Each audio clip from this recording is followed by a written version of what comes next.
to Be 10 Boots, the podcast where stories from music and subcultures around the world come together. Here, we want to explore the journey of skinheads and skin girls, rude boys and rude girls, punks, and everyone part of our subcultures. On each episode, we will dive deep into personal stories, how our guests discovered these scenes, faced challenges, found joy, unity, and identity through music. Join us on Beats and Boots, music and subculture stories.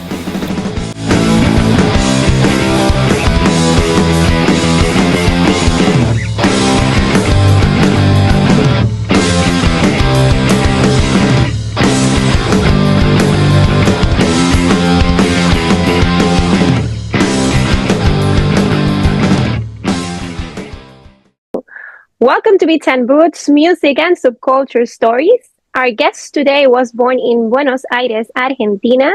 She is currently established in Miami, Florida. She had been part of many bands such as Axetone, Antifaces, Guerrilleros de Nadie, and she is the bassist of Pena Maxima, a powerful oi band from Miami. Let's welcome Michi to Beats and Boots.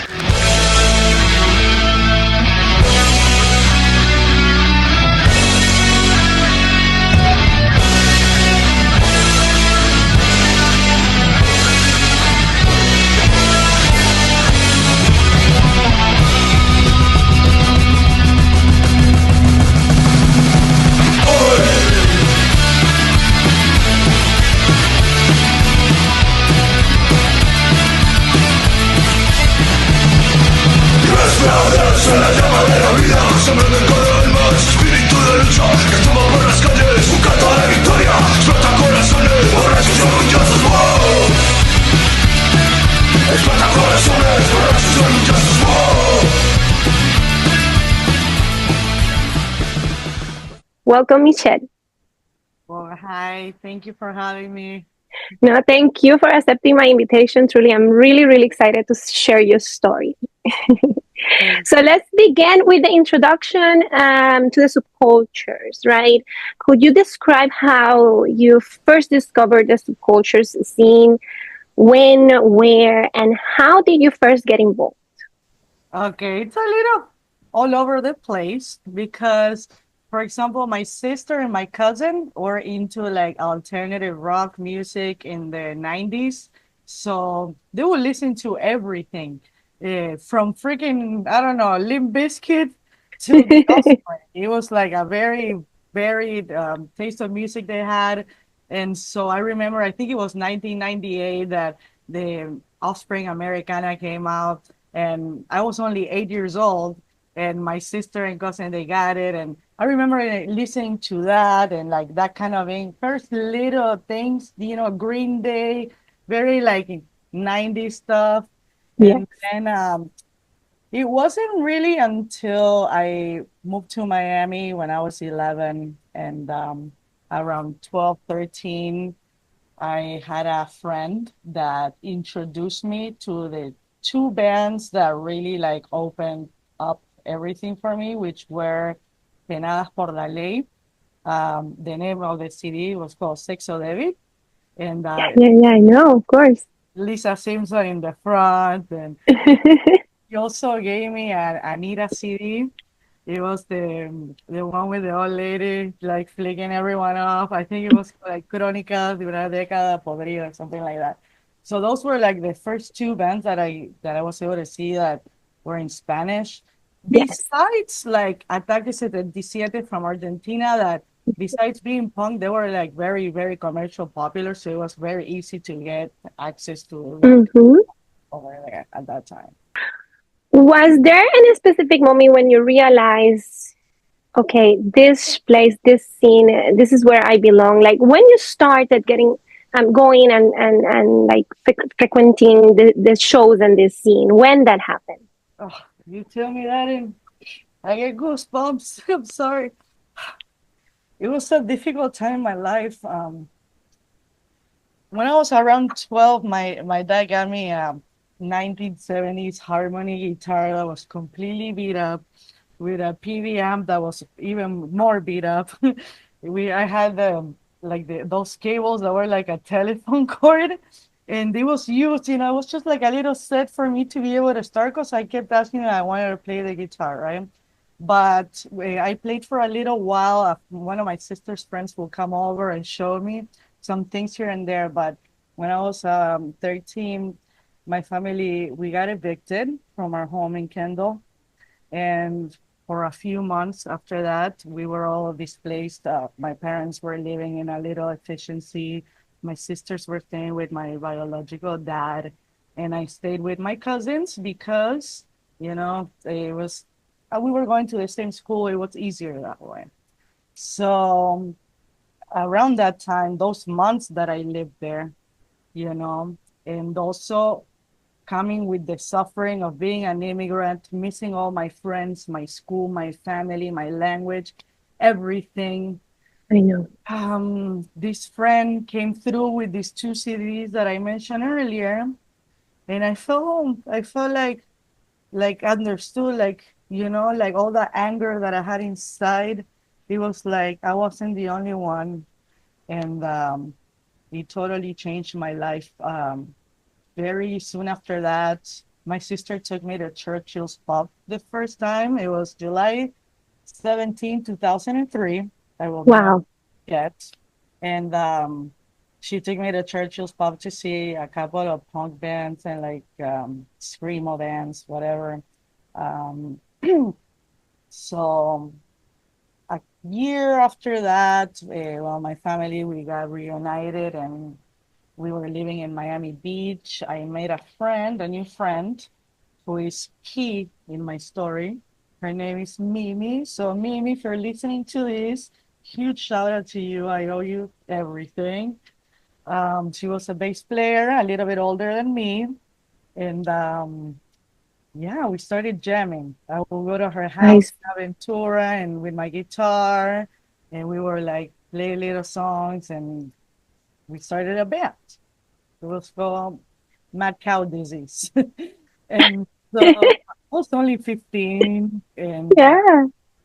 we got to drum for us. My husband, my current husband, his name is Emmanuel Nani Gordo. I love Mhm. you, baby.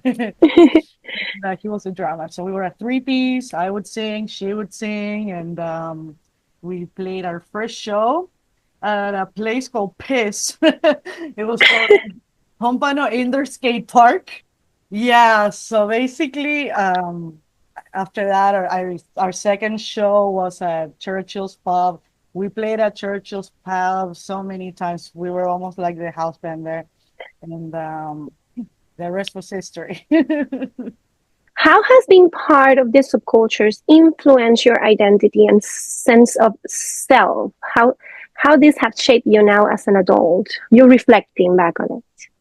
um, Basically, it made me a person to learn to believe in myself, to have confidence, to not be afraid to perform on a stage. It taught me so much about like real, true friendship.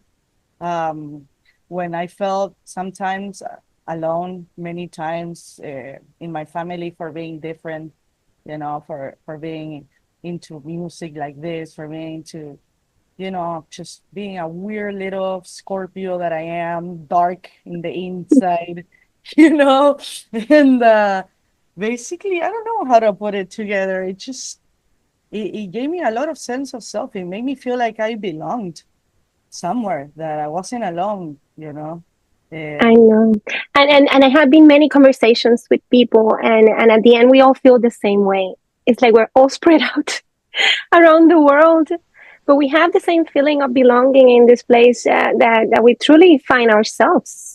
it was a As safe for me to be able to like express my discontent about also, yeah, society, about coming from a dysfunctional family, about being an immigrant in the United States.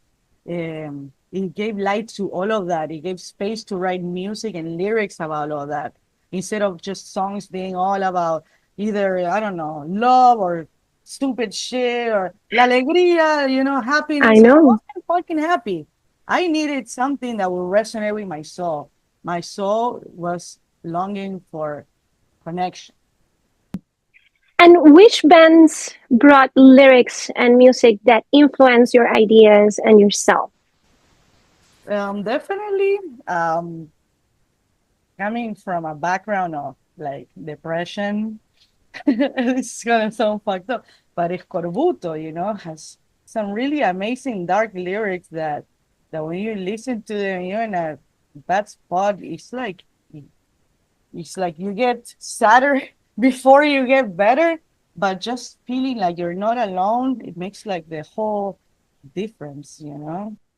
Now, as a woman navigating this subculture and these themes, what has your experience been like? Like, have you faced any challenges, moments, or instances of sexism along the way? Absolutely. Absolutely.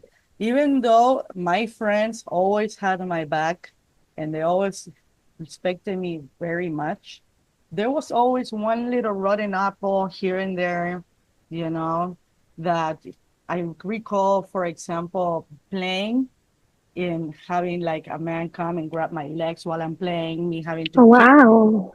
I Yeah, remember yeah. at a festival playing, tuning my guitar, a guy came and grabbed my ass and then came out with the excuse saying, "Oh, I thought you were a guy." And like, I was literally wearing like fishnets and fucking like tiny Yeah, no, anyone yeah. could wear, absolutely. I don't know. It was just, it felt like I was being gaslighted. Like, it was complete disrespectful. Everyone came through, the person got kicked out, you know, Um, but it was very painful. It was yeah, very for sure. infuriating to have to experience things like that. No, definitely. And it has to be talked about it because we want, the community to be a safe place. We want the community to feel that more women can be part of and feel that they connect. But we need to talk about these events so people are aware and they stop happening, truly. Um, Now, you talk already a little bit about your discovering in music. But how has your music taste evolved as you grow older? And do you still connect it with some of those first bands that you started listening? So it evolved a lot because I was being connected with all of these different punks from all over the city. And then if there was a festival, like I started meeting punks from like around the world. The first time that I ever toured was when I was 18. We went to Puerto Rico. And and yeah, basically just listening to music and meeting people from different places is what made my music taste change a lot. I listen to a shit ton of different types of punk. I don't just stick to one thing. I love street punk as much as I love oi, as much as I love hardcore punk, and I love pop punk and fucking melodic punk and whatever the fuck you want to name it. I always lean into just if the band is good and it resonates with me, I like it, you know? When I was younger, there was a lot of, we listened to a lot of like Frost or Power Violence. It was just a huge mix of everything. But I want to say that some of my favorite stuff for me to play would be like hardcore punk with like some melodies. That's like my favorite thing for me to play. To play for sure that you enjoy playing, you feel very connected. After all this reflection, have you truly have faced a moment of self-reflection where you realize how deeply these subcultures truly shaped who you are? Mm, I want to say that as much as it made me, it also destroyed me in some ways because I was very like influenced by drugs and alcohol, that at a point were a lot of fun. Then they became like an actual problem in my life. Obviously that's personal. It doesn't mean that every freaking punk is gonna go through that, but that was my experience. So in a way, like it gave me the tools to be able to like face life without fear, but at the same time, it also kind of like made the scenario, put the stage for me to kind of like fall into that type of like self-regulation. That wasn't like the best choice, you know. I remember like when I was young thinking that there was no future, you know. And if there's one thing that I've learned now that I'm 35 is that I'm sorry, Johnny Rotten, but yes, there is a future and a very fucking difficult one, followed by a big, big like deception if you don't start taking good care of yourself now. And that's a Definitely. message that I really want to put out there. Yeah. Now, as you talk about this, we can transition to the importance of finding others in the scene that support that it also gives, right? How important it is for people in the subculture to find and support each other. I think it's super important. Like the more connected we are, the better.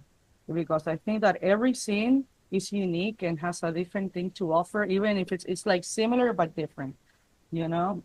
And everyone goes through like a different struggle, you know, in their city. Where I come from, it's a city where there's a lot of immigrants. So we all, relate to a lot of that.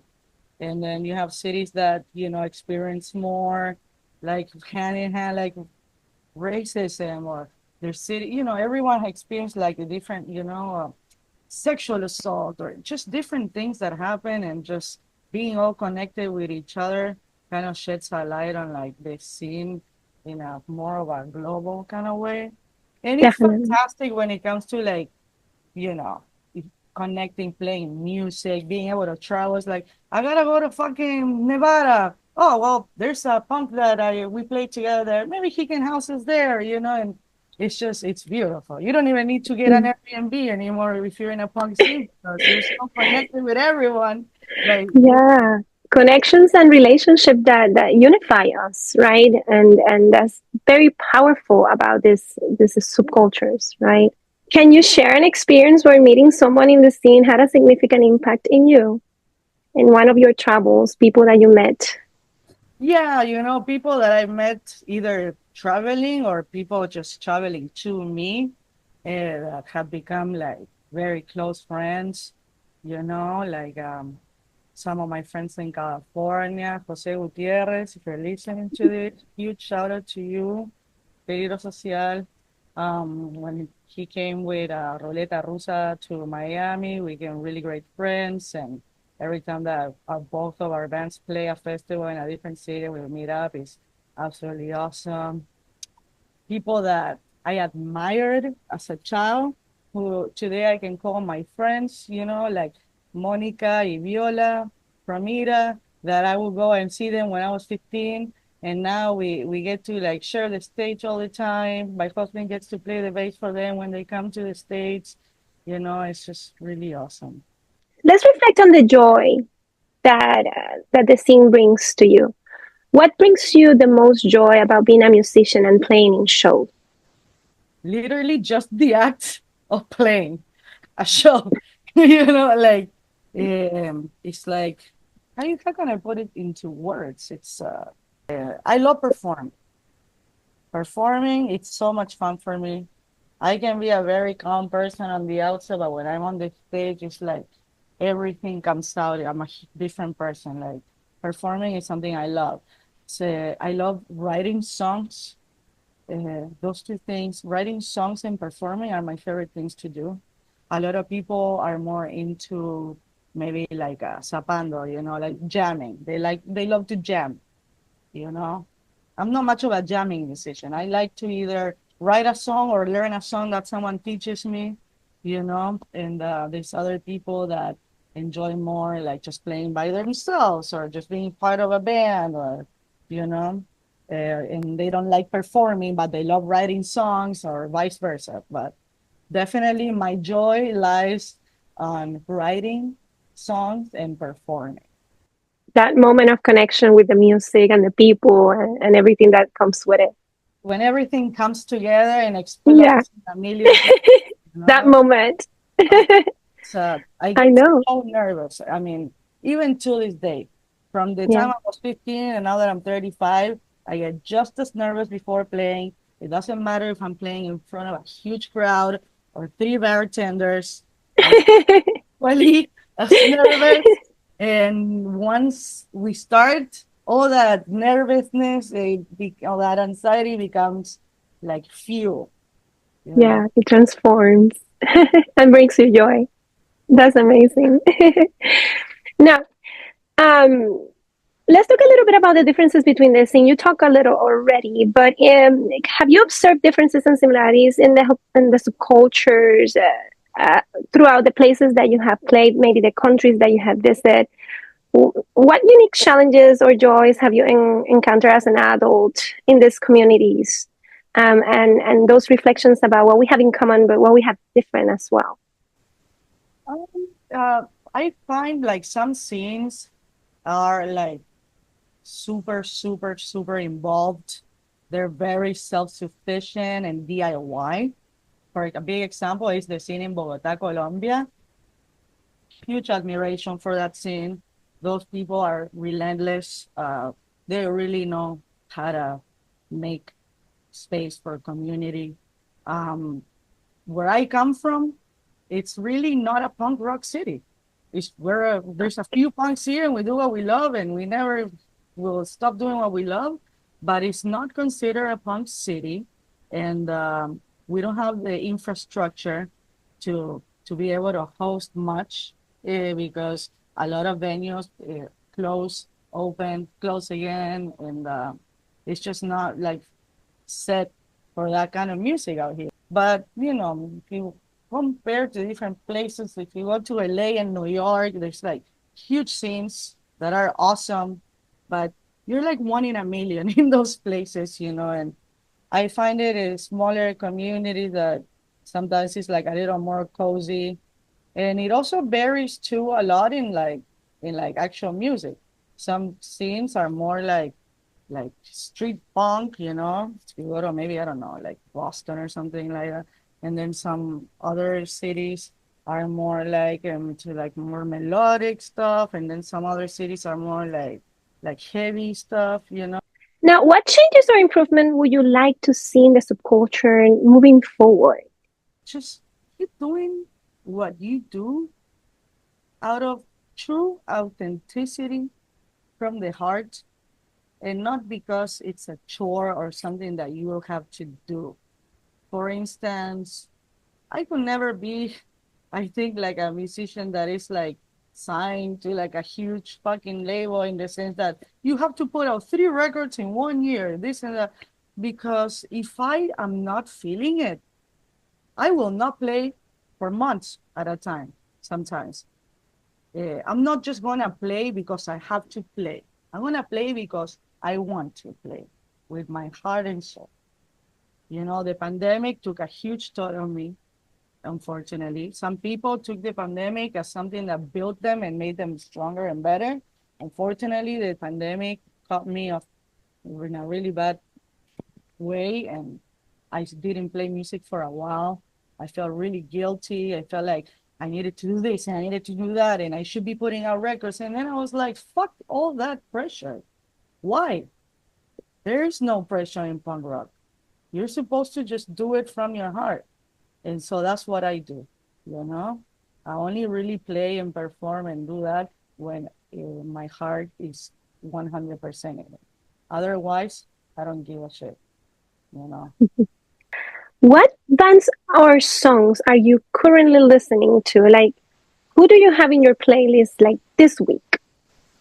So this week, because we've been talking for a few days now, and you asked me to put together the playlist of like the songs from like when I first started. I kind of be listening again to a lot of like Penadas por la Ley, you know.